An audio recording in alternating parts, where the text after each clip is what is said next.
So I will be exploring three different things. One is what is the limit to the number of trophic levels, so the food chain length, how long can it be? The second one is what determines the biomass distribution across levels.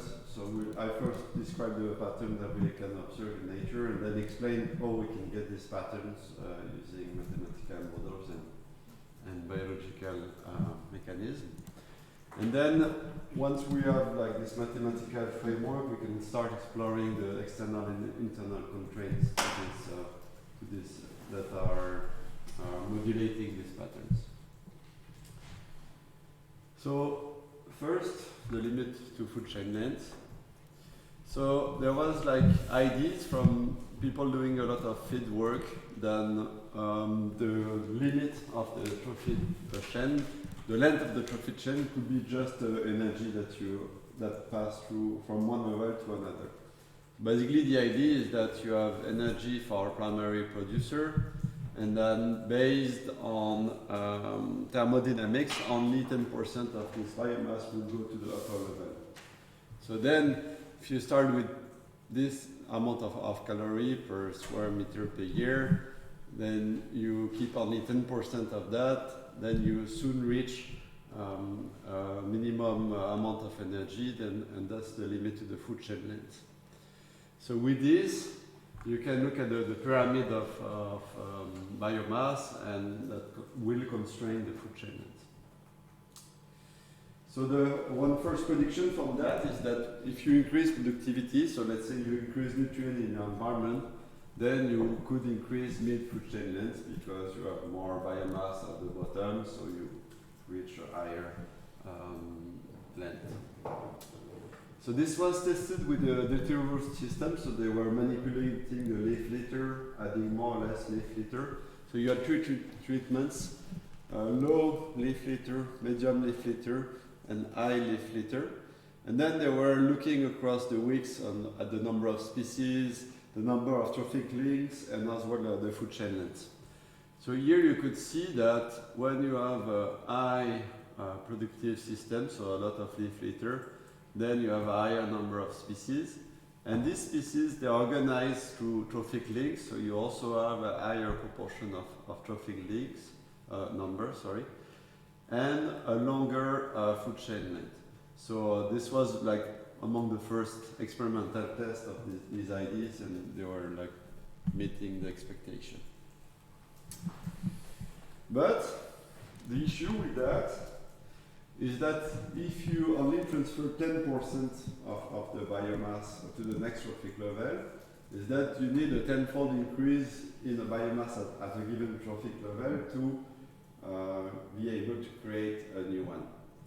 So for instance, if you have 100 at one level, then you'll have like 2 or 3 more levels, and then you will need another magnitude more to be able to add another trophic level on top of it.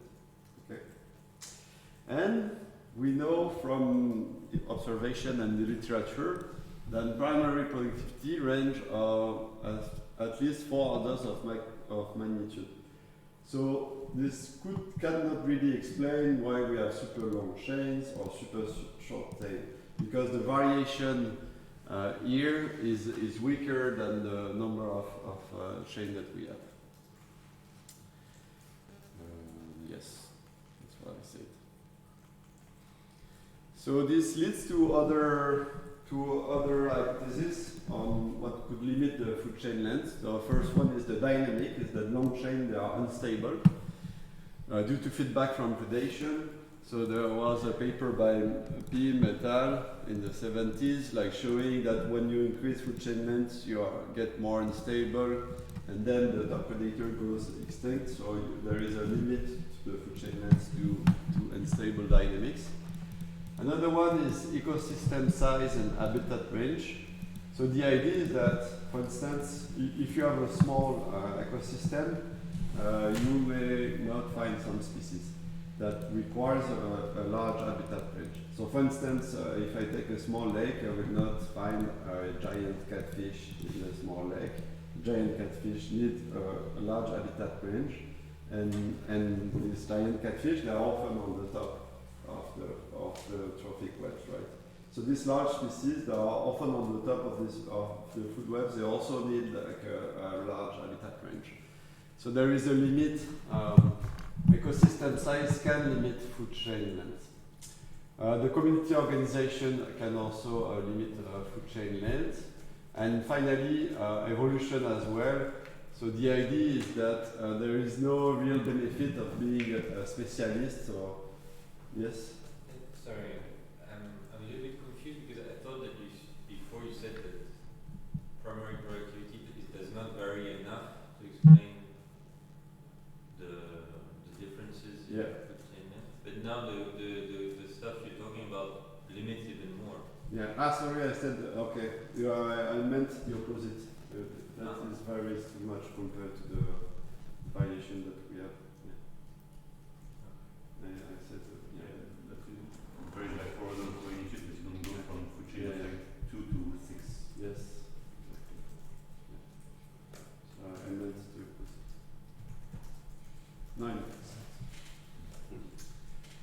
9%. Yes. So evolution also. The idea that you should so if you are on the top of the food web, you should probably not feed only on the top predators just below you, but also on other food sources. So that's why you often have intragrid predation at the top of the system, or omnivory, where you have top predators feeding on different trophic levels. So okay, so that was the limit for the food chain length, and then you have the biomass distribution across these levels. So there is often like two patterns that are discussed in the literature. One is biomass pyramid, and it has been described as I was showing previously. A lot of empiricists are going to the field and they observe these pyramids of biomass. And you also probably know of trophic cascade. So we are more in the like Yuval world without control, where you see like strong oscillation, and when there is a strong top-down control by the predator on the prey. So I will enter into details with that, and then we'll explore how we can get this different pattern mathematically. So the idea of the biomass distribution can be bottom-up or top-down control. So I was explaining the bottom-up control is the amplification from lower trophic level towards upper trophic levels, and the top-down control is the down-one amplification. So how the effect of the top predator cascade down the pyramid. So Elton, him again, was describing this pyramid as number of biomass. So you can, like, there are different ways to describe these pyramids, but you can use numbers, biomass of productivity, and here you can quickly see from these numbers that approximately 10% of the productivity of the biomass is transferred to the next trophic level. It's not exactly true for numbers because you may have like small individuals, large individuals. Yes. It's the biomass times the sorry, I have a blank. I think wouldn't be the biomass created, say, annually, for example? Yes. So like for the producer, that would be INTP. That's just the rate of biomass. Yeah. It's sometimes estimated by chlorophyll A. Yeah, I mean for the plants, greenness. for plants, it's not too hard to estimate, because you see how much new plant matter is being created, like leaves and so on and so forth. Yeah. For higher levels, it's always a bit messier. Yeah, so it's that rate. Yeah, it's a rate. It's just the biomass rate per year. I would say it's plus, but Yeah. no, but the rate is typically over time. Here it's like biomass over time. Yeah. Production is flexible, productivity is right. Okay, so one example of bottom-up control is that you have that's the distribution of nitrate constrain the growth rate of one unicellular algae in the ocean. So the growth rate is strongly controlled by that. And the primary productivity, so it's the growth rate of the phytoplankton, controls fishery yields. So the more productivity you have, so the more nutrients you have, the more primary production you get, and the more fish you yield. So that's the idea of this bottom-up control. And this will also have an influence on the food chain length. So that's the relationship between primary production temporal variability and the food chain length. So if you increase the primary production, you will also have longer chains, as I was explaining before. So the top-down view is that the predator is controlling the prey density, and then if you have a lower prey density, you have a higher phytoplankton or plant biomass. So there is this cascade of the top-down, like the predator effect on the plants, basically. Arnaud, Yes? so far, whenever you talk about trophic level, what do you mean concretely? I mean like all the species that are competing at a given level and feeding on the same resource, on the same trophic level. So if you, in the network, like if you calculate the trophic position of the species, are all the species on the same trophic position?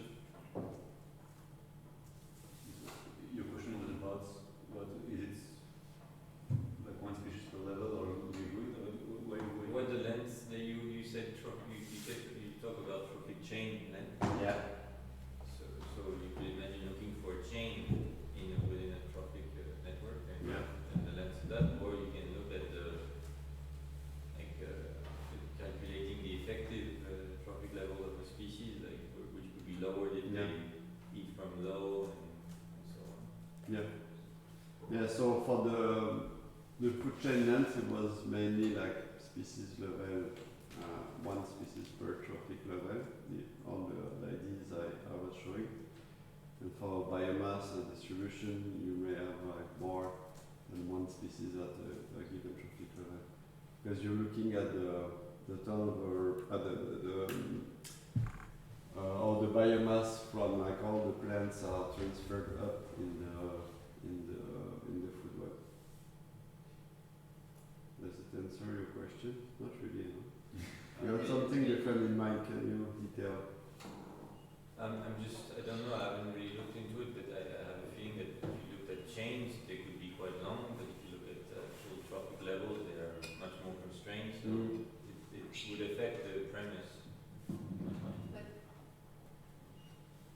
you mean the total number of trophic levels, your question is if the total number of trophic levels is equal at the food chain length? So usually to have like a network metric about food chain length, you take the mean food chain length. Yeah. So you do all the path from the species at the bottom towards the species at the top, and you do the mean. Yeah, And it should equate with the number of trophic levels. I guess the question is, for instance, maybe but not exactly, because the maximum trophic level can be higher than the mid trophic level. Then you can have longer chains within a food web. Yeah. So it really depends on the diversity of species and the link between them. So the proportion of omnivory that you have in your system. So if you don't have omnivory, then the mean, you will get no variance basically. And as soon as you increase omnivory, so the fact of feeding at different trophic level, then you get variance in the mean trophic chain. So it really depends if you have a specialist or generalist. And also detail, but I don't know if it's important, is that at the trophic position, it can be a continuous value, or because when you calculate it, you don't have and trophic level 2. You can have trophic level 2.5, but then you can do categories. You can categorize this. And that corresponds to a situation in which you would feed half on level 1 and half on Yeah. level 2. Yeah. You always have the baseline. Yeah. You always are the baseline. Well, typically producers are, well, typically not always producers are distinct, right? That's not even always the case, but in many systems they're quite So distinct. distinct? You have at least a starting point and a equal, and then from there whatever mixes in. Well, not always, because in aquatic systems you often have mixotrophes, and they do both at the same time. So, But yeah, but So I think even it's- for that's what that- I think typically. yeah, for plants, like terrestrial plants or even aquatic plants, is a bit more clear. But for unicellular organisms, they do all kinds of things. And How for do this, you define this spectrum of trophic level? how you define it? How you categorize? You mean? Yeah, but in a continuous way. This is because the percentage of what you eat multiplied by its trophic level plus what? But that's a tautological definition. No, if you start from the bottom, it's not. Okay, so the bottom. You start from producers, Yeah. right? Yeah. And if it's only Yeah. producers at the bottom, you're good. It's very consistent. If you did have mixotrophes, like Arnaud said, it's a bit more complicated. But I would assume you could still say, if 80% of my production is from primary production, then I can start with that. So I assume you could still make it so consistent. So my plants here are trophic level number 1 or 0. Number 2, the herbivores, predator are 3. But then if you start to have something like this,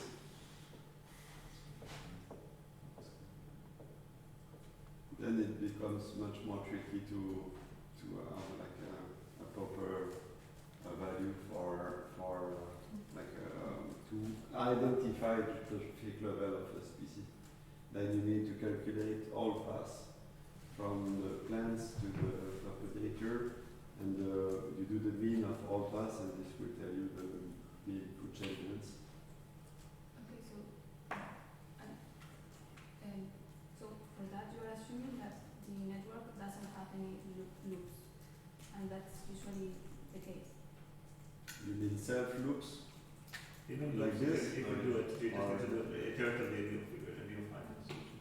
If there are loops like that, you can do it closer. I know you've had that. Yes. I think for me that would And you need a loop like this. Like that. Yeah. Usually we don't, because we're looking at only at predation interactions, not at the recycle of the material. Yeah, if you are really, because here we are looking at trophic interaction, and this is not a trophic interaction. It's material cycling. It's that predator are going back to nutrients. So it's not. It's like it's a different process. So we are no longer in the trophic world. Okay. More questions? But anyway, all of that just three questions, because it just, when your life is more complicated, but it's too complicated to study simply stuff like trophic cascade. That's why here we only take 3 species with 1 species per trophic level, so that we can understand the simple pattern and then infer them on more complex systems. Yes. So it doesn't matter so much, or is it in real life? It just simplifies so that we can find basic patterns and then go back to the complicated case. Yeah. But then once we have understand the simple case, we should try to complexify it to I mean, if the simple case can explain all the patterns that we observe in nature, then that's fine. But if it doesn't, then we probably need to complexify the approach and includes like omnivory and mix like this. The question to me was that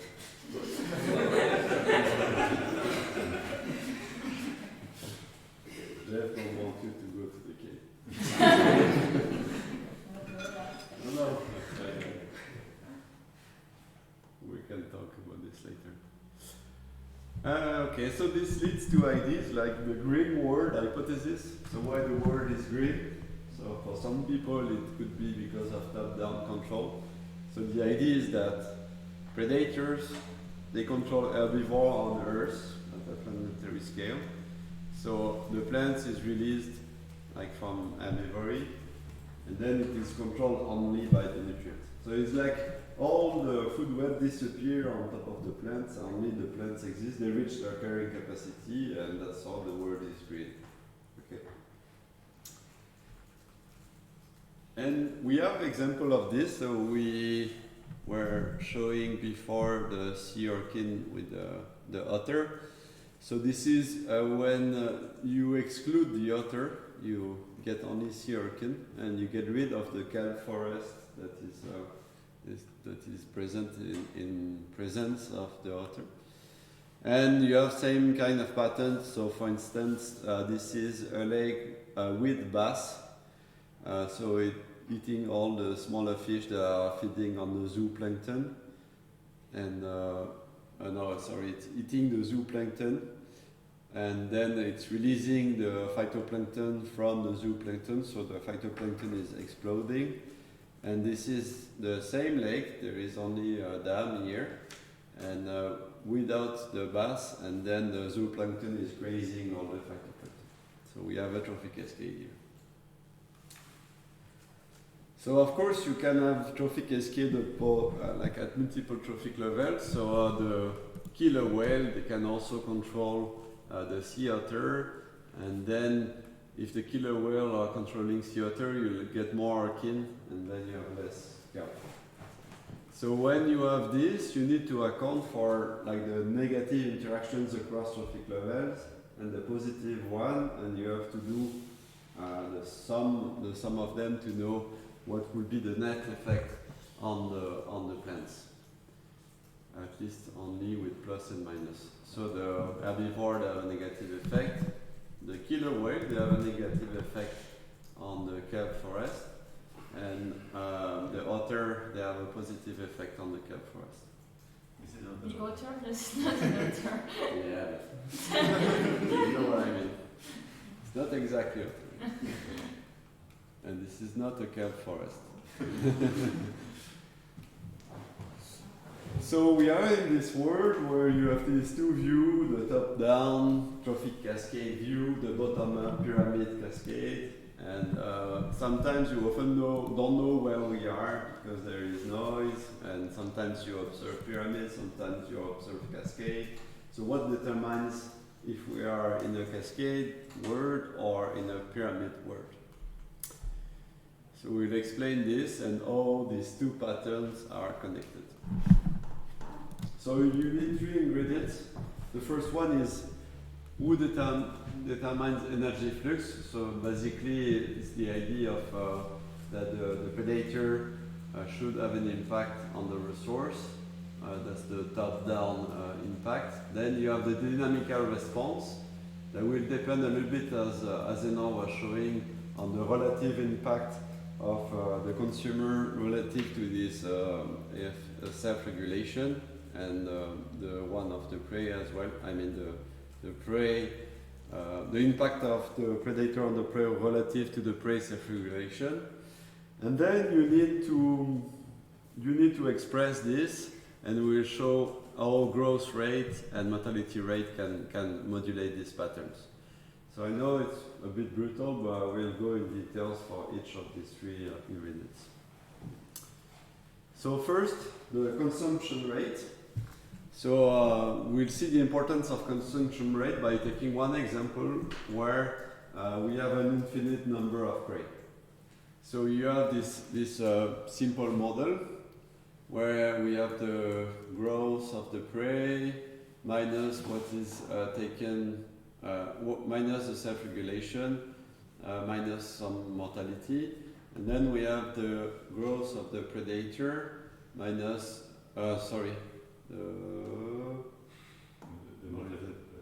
it's the mortality of the predator. There is a typo here. C is consumption. Yeah, C is consumption. But it should be, so the C is a function of the densities of both the predator and the prey with a type 2 functional response. So if B1 goes to infinity, so you have an infinite number of prey, then you get the limit is B2 over H, okay? So then we can reinject this limit to the equation. And what you get is that the dynamics of B2 is now independent of B1. So the dynamic of the predator is fully independent to the dynamic of the prey. So here you have a pure top-down control because there is no influence of the prey and the predator. Okay, that's one extreme case where the prey will be abundant. Okay, but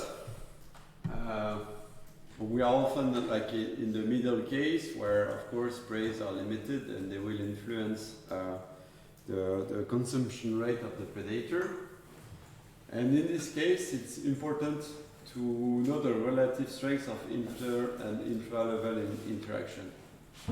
So the intra-level is basically how much you gain energy compared to your internal losses, which can be seen as self-regulation. And the inter-level interaction is how much you get heat compared to your own regulation. So we'll see that in the next slide. So to illustrate that, we can take like two extremes of this model. So where you have the growth of a given species is given by that. The internal losses, so you have a mortality term, you have self-regulation, and you also have predation losses. Okay? So the basal species, so there is an internal growth plus what you eat on the lower resource level. So you can take one extreme of that, is that you assume that there is only self-regulation that matters. Okay. So basically, the basal species is not affected at all by predation losses. Okay. And the top species is feeding on the basal species and is only affected by its self-regulation. So there is no mortality of the predator. So we call this self-control because here you can quickly see that the dynamic of the producer only depends on itself. Okay. So there is no impact of the consumer here. Whereas here, it only depends on the relative energy it gets relative to his own self-regulation. So basically here, it's only the self-regulation that is controlling the dynamics. So the self-regulation is much stronger than the other processes. So you get that the biomass of B1 is controlled by its own growth, and the biomass of B, so there is a little bit of the biomass of B1 that is going to the growth of B2, and the biomass of B2 is mainly controlled by its own self-regulation, as you can see. And the other extreme is you consider so no mortality at the basal level and no self-regulation. So we are in a world without self-regulation. So you have the growth of the basal species minus what is going to the upper level. And for the upper level, you have the intake from the lower level minus mortality rate. So we have seen this model before. What's the name of this model here?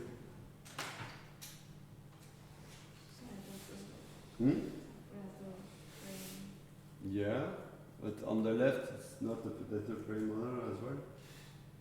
Isn't this just like what's Arnaud, right? Yes, exactly. So now we are back to what Yuval was showing in the first part of his lecture, where we have only mortality linear terms and no self-regulation. Okay, so we are in a world without self-regulation with a lot of fluctuation and instability. So we can call this mutual control because so if we solve this, we'll see that B2 depends, so the biomass of the predator depends only on the parameters of his source, as Yuval was showing yesterday. So the predator biomass is fully controlled by the resource parameters, which is a bit weird, as we discussed yesterday. And the opposite is true for the resource as well. This is okay for you? Okay. So the idea that we try to show with this is that what is important is to know is the equilibrium abundance of BI, of species I, is determined more or less by its own growth or by the other. So the idea is really the relative influence of self-regulation. So if self-regulation is super important, then the population is controlled by the and the influence of other factors coming around will be little. And if self-regulation is weak relative to the strength of interaction, then the influence of the other trophic level will be super important. So we have to look at the relative influence of self-regulation to know in what kind of trophic control we have. So one way to do that is to, for instance, add fish to a phytoplankton zooplankton community or add nutrient enrichment. So how does this translate here?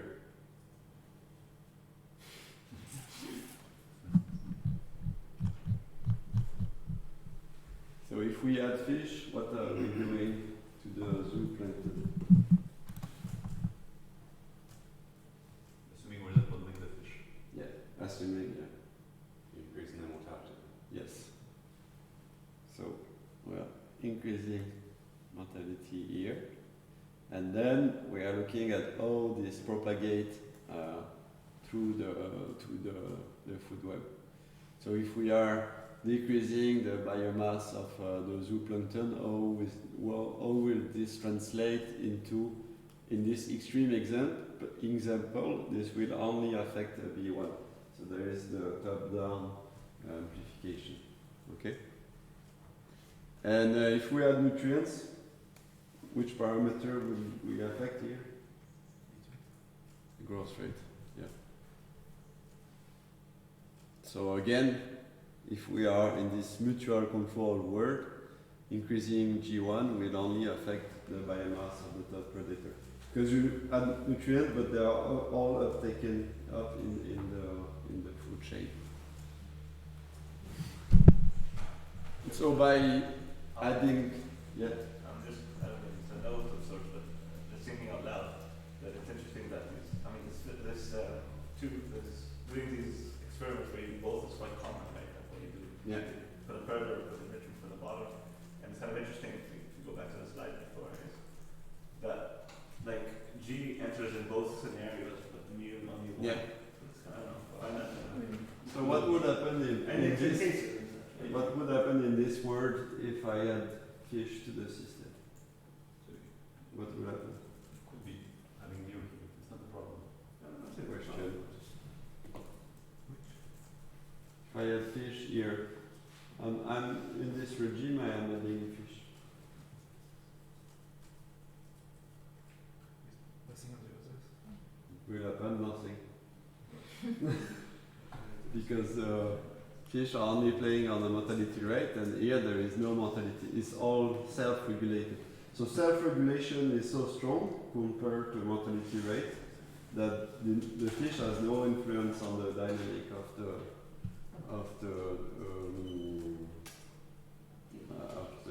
system. But of course, we are probably in a world in between where mortality is also important and self-regulation is also important. So you wanted to say something else? No? Okay, so one way to look at this is to look at upward amplification and downward amplification. So the upward is when I add nutrient to my system, how this would translate into the zooplankton response, so how this will be transferred to the upper trophic level.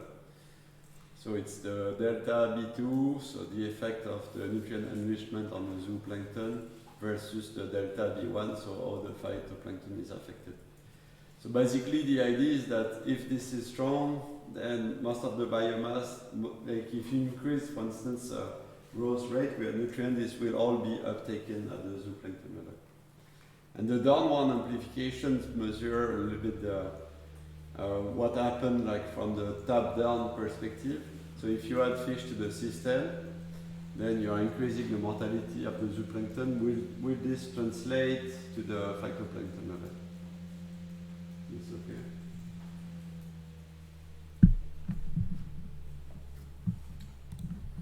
So this can lead to 4 scenarios. So we have seen already the self-control, where each species is controlled by its own self-regulation and the interactions are weak. So here we are in a case where upward amplification is small and downward amplification is small. So if I'm perturbing one of these, nothing will happen basically, because they are controlled by themselves. Okay? I mean, they will respond, just the other one will not respond. Yeah. Yes. Yeah. The perturbation will not be transmitted through the chain. Then you have the other extreme case, which is mutual control. So self-regulation is weak, and we have strong interspecific interaction. So the perturbation will be like transmitted to the other trophic level. So if I'm increasing the growth rate, this will go directly to the predators. And if I'm influencing the predator mortality, this will go directly to the prey population. And you can have also 2 other scenarios. One with consumer control, so the upward amplification is small. So if I change the growth rate of the prey, this will have little effect on the predator population because it's mainly controlled by its self-regulation. But the predator, so if I'm changing the attack rate of the predator, then this will affect the prey population. And we can have the other scenario where there is a strong control of the resource on itself and strong upward amplification, but no downward amplification. Is this okay?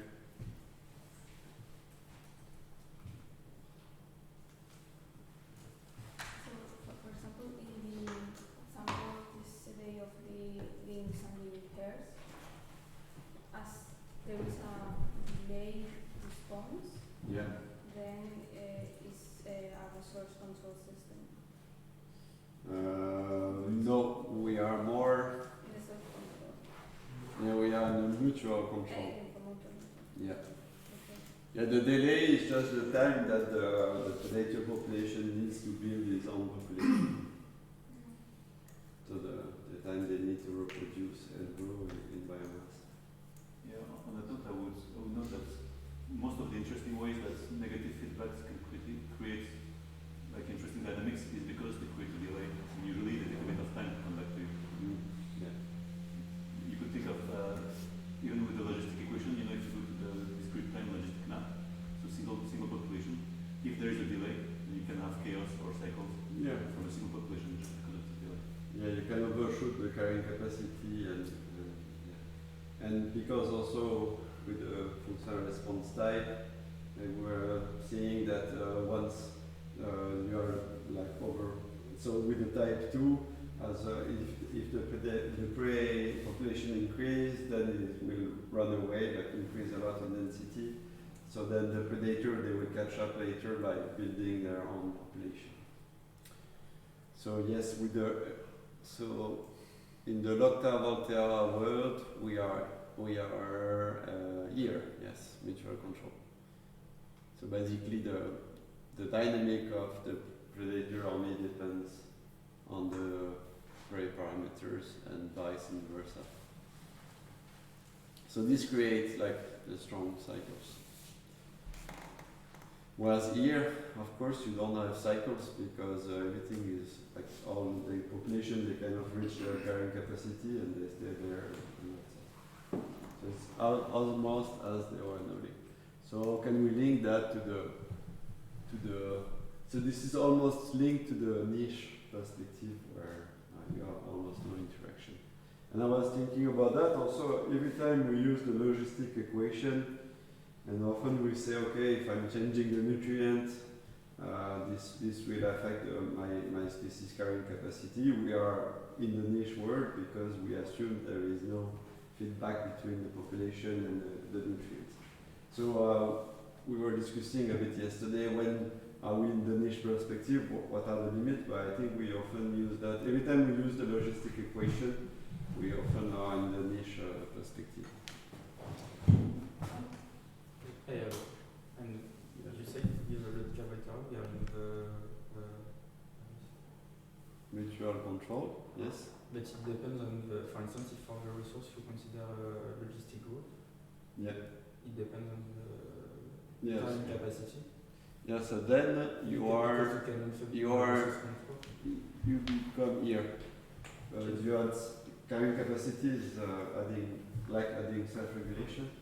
So you will shift here, and then if you have you include only predator interference, you will be here because you have self-regulation only on the predator. And and if you have everything, you'll be here. I mean, if you have the whole equation, then you'll be here. Yes. Okay. Okay, so now we can map this based on upward amplification and downward amplification. So in the Locta-Volterra system I was showing just before, so it's not like pure Locta-Volterra because we have self-regulation, but the upward amplification will be given by the attack rate of the predator over its self-regulation.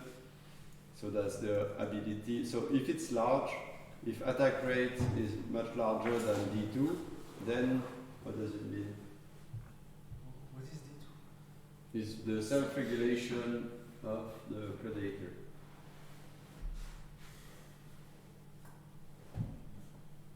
So it's not self-control, it's the opposite.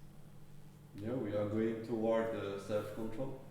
So imagine this is like 100 times larger than D2, then D2 is negligible compared to the attack rate. So we are going toward self-control and mutual, yes, sorry. Yeah, self will be D2 really large compared to attack rate, okay? Yeah. So then you have a strong amplification here, and the downward amplification is given by the impact of the consumer on the resource divided by the resource self-regulation. How long do I have still? I did 40 minutes. 40? Oh, okay. We are good. So you can see here some similarities with the lecture 4 with Zenor that was discussing on the strengths of intra-specific competition, so D1 and D2, this is intra-specific competition, right, self-regulation, and inter-specific competition here where we have this is like there is some similarities with what Zenor was showing. Is this okay? So now we can calculate lambda, which is the product of these two, and this gives you the diagonal in this plane. So in this plane, if I have low upward amplification and low downward amplification, I'm here. So I'm in the self-control world where self-regulation is much stronger than attack rate. If I'm on the other side, I am in the mutual control world, where basically you are in the Locta-Volterra system, and here we are in the consumer control world, where you have a strong downward amplification but a weak upward amplification, and here in B we are in the resource control world. So you can map this, and I will illustrate this a little bit later with some empirical examples. So this is just to show that you can get like similar pattern, but with a nonlinear functional response. So we were discussing this yesterday, the confusing part of Yuval talk. So the beta here is about the pre-saturation. So when you increase pre-saturation, you will also increase upward. It's a decrease B is increased saturation. Sorry? It's a decreased beta is increased. Yes, yeah. Decrease beta, you increase the saturation, and then you limit the upward amplification. And if you increase consumer interference, you will also decrease the downward amplification. So with the nonlinear functional response, you can also get the same kind of pattern. And here the diagonal will be when beta and lambda are equal to 1. Okay.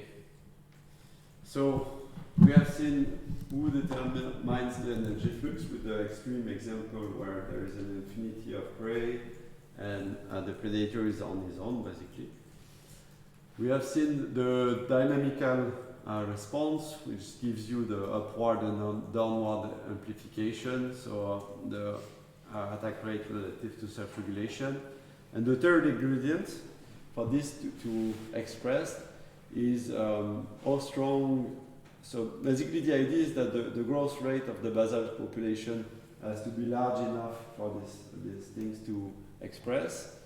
And there is also the mortality of the predator that can also influence the shape of the pyramid. So I will show you this right now. Now first I will go to the example and then I will show you the importance. So this is for the case where the mortality of the predator is small compared to the growth rate of the prey. So in this case, what you get is that if you are here, so in the mutual, the mutual control is there, sorry. Then you get a trophic cascade, and you have these cycles that Yuval was showing. So you are in the log Tavola world without self-regulation. Here, everything is strongly self-regulated, and you have weak downward amplification and upward amplification. So here you can get biomass pyramids, and you can also make some link with the community size spectra, and the community size spectra is the relationship between the body size of species and their abundance. So a little bit as not as you were showing. It's different. Okay. So from this map, you see that depending on the relative importance of self-regulation and attack rate, you can go from trophic pyramid to trophic cascade. So we can see that these two patterns, they are not the opposite, they are on a continuous of value depending on the strength of upward amplification and downward amplification. Okay, but this was in the case where the growth rate of the resource is large enough so that you can observe these patterns of pyramid, and the mortality rate of the predator is small enough. So if the mortality rate of the predator was super large, then it could not reach like really large population. Okay. So you can, even with this, you can get like pyramid shape, pyramid shapes, yes. Only so if you increase the mortality of the predator here, you release a little bit the lower trophic level, and then you lose a bit the control, and you can get a pyramid with if you increase the mortality rate of the consumer.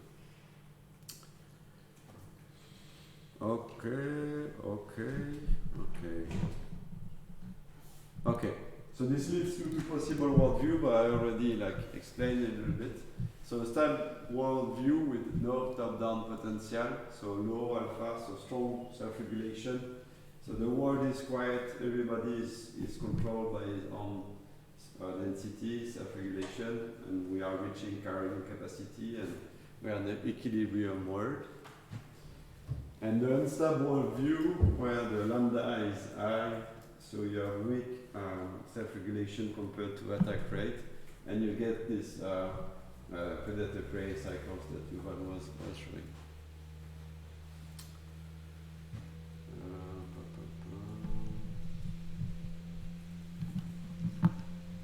Okay, so now I'm jumping to the factor influencing the trophic control. So we have this framework, and now we can start exploring all the different factors they can influence, like the model parameters, and how it can change the dynamic of the system and the biomass distribution. You want a small break, maybe? It's Yes. 11:30. Yeah, So that's it. yeah, you have time. Okay. 3-minute break. 2 minutes.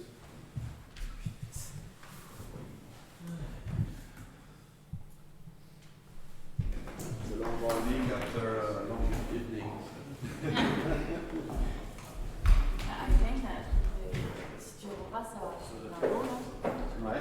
je pense que ce qui est souligné, c'est que quand on envoie le mode contrôle, il y a deux trucs. Mais le deuxième, c'est qu'il n'y a pas de cascade, hein, c'est unstable, mais c'est unrealized. Donc c'est dans le cas où il n'y a pas une mortalité forte ou pas. Non, c'est dans le cas. Non, c'est. Pourquoi unrealized? Ouais, chaud.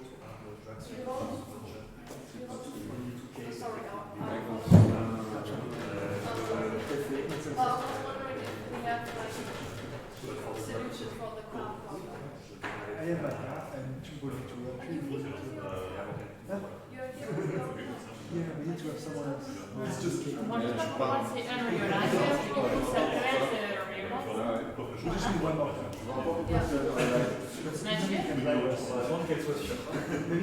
Mathieu, pourquoi c'est unrealized top-down potential alors? Parce que là, il y en a de top-down potential. We know that. So that's in the case where mortality is high. Ah, ok. So yeah, the idea is that imagine that you should see a cascade, but in fact mortality is high, so you just see a pyramid. You think, oh, I'm in a happy bottomless world. But in fact, if you start putting some nutrients, then suddenly you overcome the mortality and you release the cascade. Yeah, that's what I thought. That's why when it looks like bottom-up control. Yeah, exactly. Yeah, exactly. So that's when you get this paradox of enrichment idea, that where you thought it was like a pyramid and not too much bottom up. You put a bit of nutrients, the top explodes, and now you have cycles and all this mess. So but then you don't necessarily decrease the mortality rate of the top predator, you just increase the productivity. Yeah, it's the ratio that matters. Right? It's U over G that matters. So if you increase G enough, Okay. I was showing before. So you could either what matters is this. either you increase G or you Right. decrease Yeah, the other option is you release sufficient pressure, for instance, and now suddenly the pressure explodes. But the unstable Which is view really- works also even if the mortality rate is much lower than G1. but which would be really counterintuitive. So you remove No. add Yeah, basically it's a kind to of release you remove less. Relative to the. yeah, it's a bit of this feeling of if you increase like basal production a bit, or if you release mortality a bit, do things just change by a bit, or do they actually explode and then start to have cycling and stuff? Okay. So we can continue.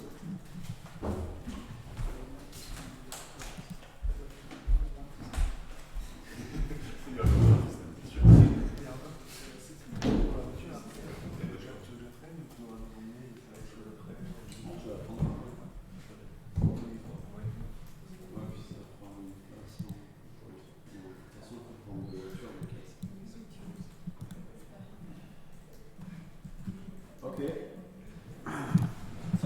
can explore the factors influencing trophic control. So I will explain allometry, temperature, and evolution. So allometry, you heard a lot about allometric laws.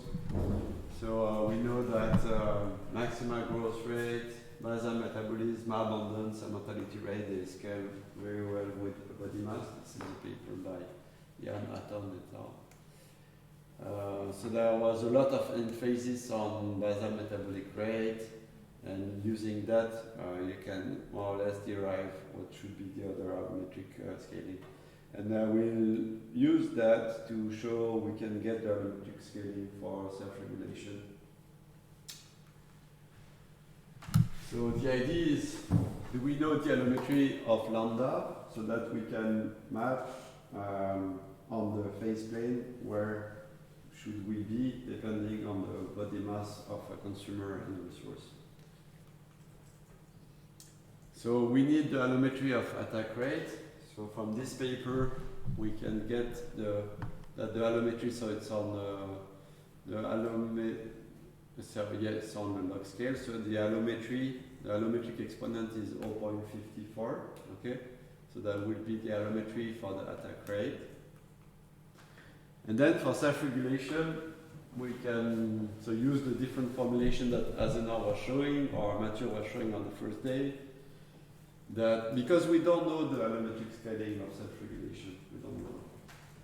But we know the allometric scaling of growth rate, and there are a few experiments about the allometric scaling of carrying capacity. So by using the combination of these two equations, we get that D, or rewriting the equation, D equals R over K, and we know I was showing the allometric scaling for the population growth rate is 0.74 from this paper, okay, that I was showing before. And we know that from the metabolic theory that the exponent from the carrying capacity should be 0.75 minus 0.75, and there were some experiments where they found that the scaling exponent was 0.72. So if we have D that is equal R over K, then we have the metabolic, the scaling for, so growth rate should be in per units of gram. So basically we have to divide here the maximum growth by M. So we get an exponent of minus 26, okay? So we have an exponent of minus 26 for the growth. We have an exponent of minus 72 for the carrying capacity. So we get... Sorry, for the carrying capacity in the experiments, it wasn't what type of... What? The carrying capacity comes from the experimental measurement from Milan? Yeah. And these were what type of... was soil organism.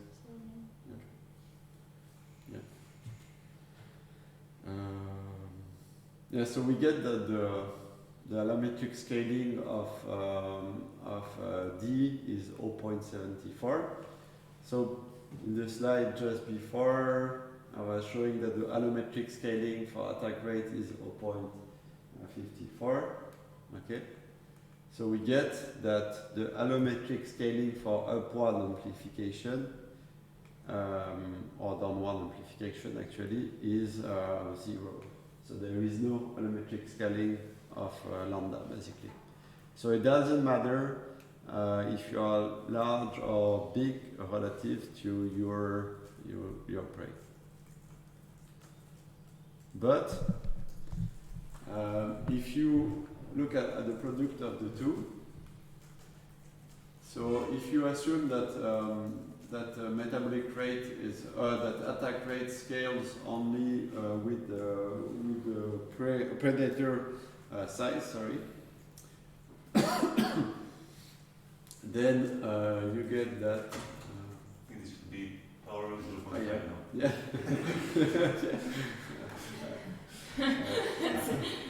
Yeah, so it should be power 0.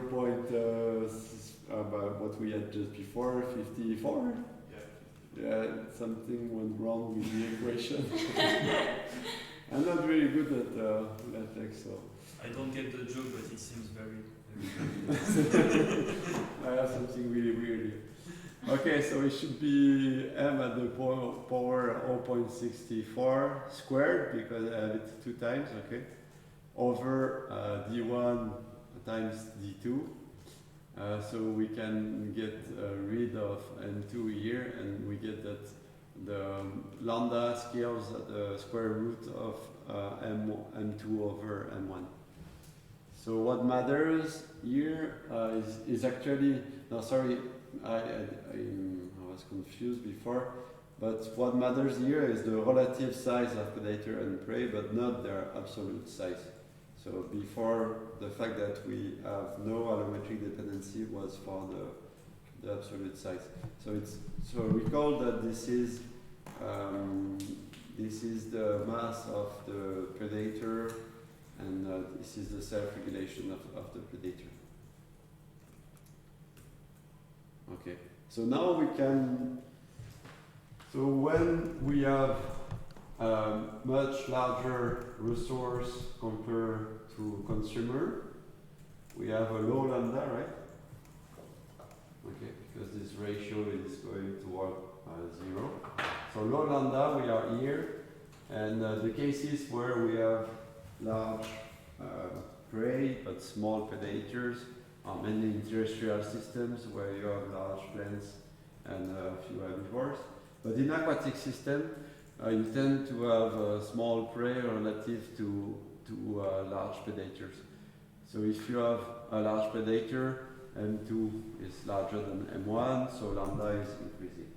So like this, we can try to explore a little bit how lambda should change across system and depending on the relative body size of predator and prey. So what does it mean in terms of biomass pyramids and fluctuation? Where should there be stronger, the cascades in the pyramids? Do we get more cascade in aquatic system or terrestrial ones based on that? Yeah. Yeah, because we are in a mutual control in aquatic systems, or at least with the example I gave. So we have a strong feedback between predators and prey, and we get the cascades. And here we get a more pyramid shape systems. Can you expect for the resource and the consumer control what to expect with the size? You mean from here? This should we explain that? Is it your question? Can you explain the CLB? Each of the axes, you mean? No, the white shape going from C to B.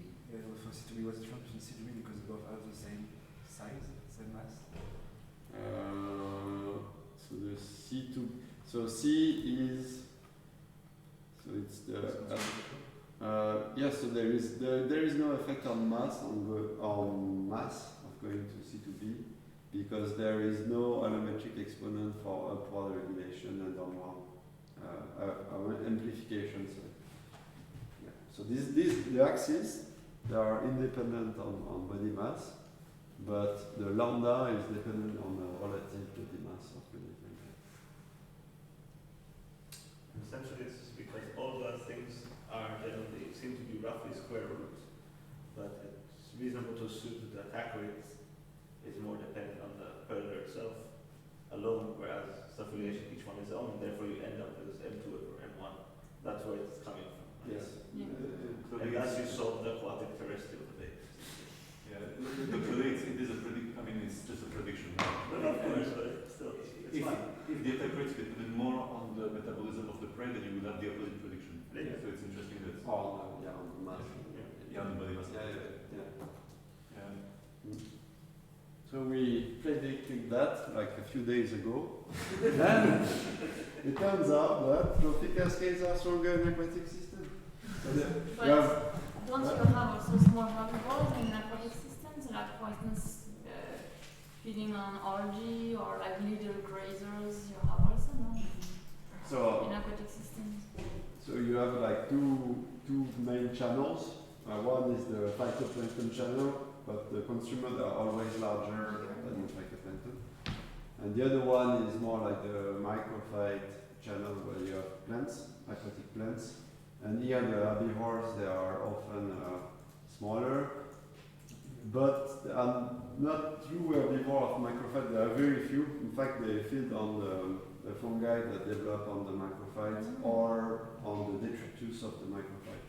Okay. So in aquatic system, it's very rare that you have larger prey than predators. Okay. And the parasitism also, we don't know much about parasitism in aquatic system. There are examples, but very few. So it's mainly, Jérôme was about to say something. You want to go to the case?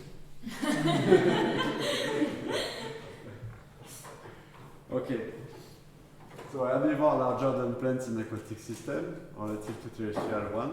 So this has been called the size efficiency hypothesis, but we can also call it the lambda hypothesis maybe. So aquatic primary producers are more nutritious and have element composition more like herbivores. So yesterday I was talking about stoichiometric mismatch and the fact that herbivores they feed often on a lower quality resource. So how would this affect the lambda ratio? So how would this affect where is the energy intake in the equation?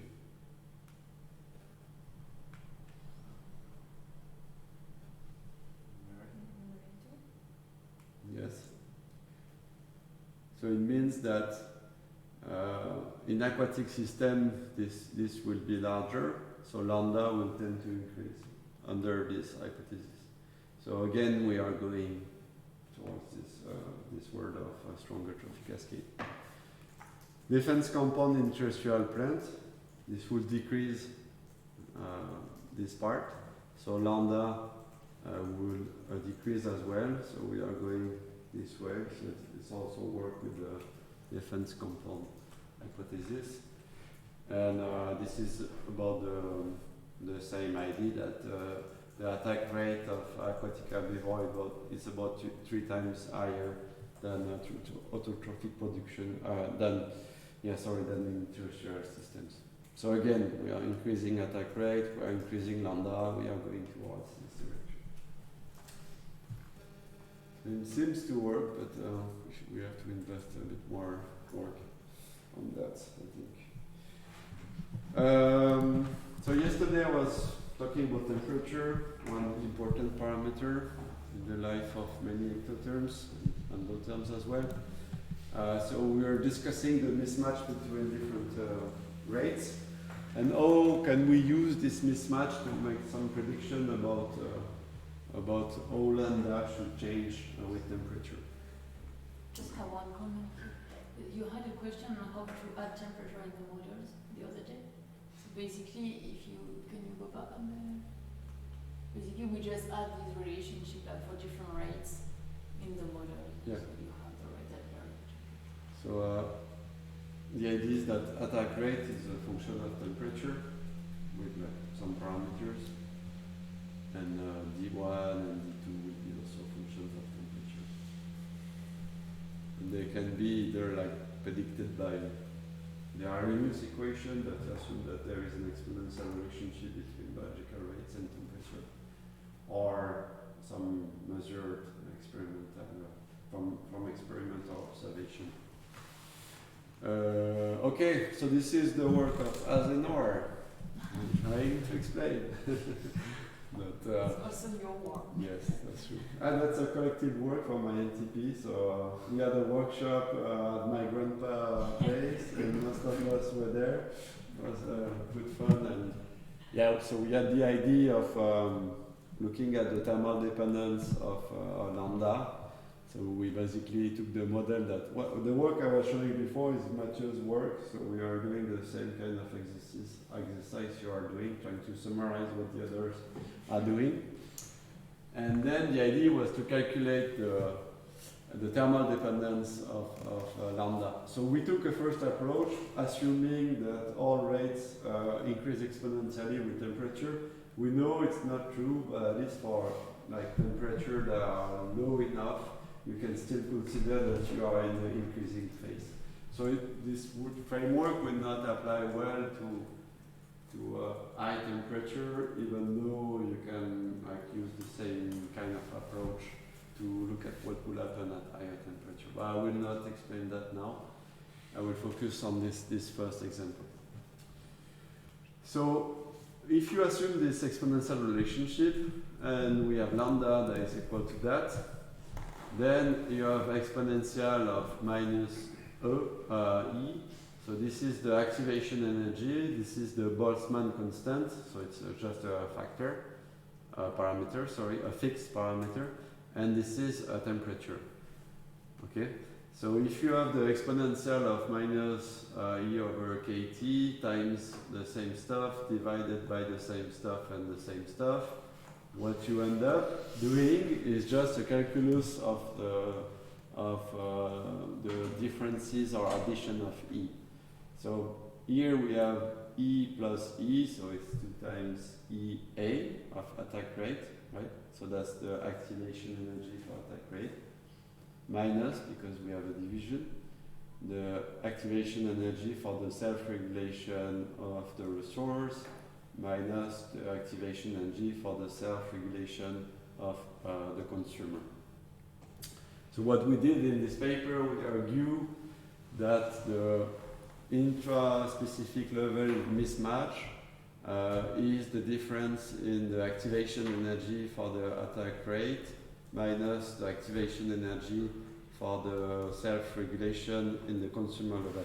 So basically, it's this mismatch, the mismatch between ingestion rate and self-regulation. So it's not it's not this mismatch, but that's the same spirit, is that you are looking at the mismatch between what is ingested and what regulates the population. So in this example, what regulates the population is the metabolic rate. Just the mismatch in the rate. So yes, in the rate we the did rate of increase of temperature within a trophic level. So basically, the mismatch is so if you reach 0, then you don't have any population growth. And then we collected the activation energy for a number of systems, and we looked at the thermal dependence of lambda and kappa. I will not explain kappa now, but we look in aquatic systems and terrestrial systems what will be the temperature dependence of lambda. And you see that the temperature dependence of lambda in aquatic system is stronger. It means that when you increase temperature, you have a tendency to have a stronger cascade trophic in aquatic systems compared to terrestrial ones. So it goes a bit in the same direction than the allometric scaling I was showing before. That's essentially saying that, that already now the aquatic systems are more likely to have cascades, and if it gets warmer, it's going to be even more so, right? Yeah. So in 50 years, we can talk about this. INTP Autumn School 2072. If we are still here.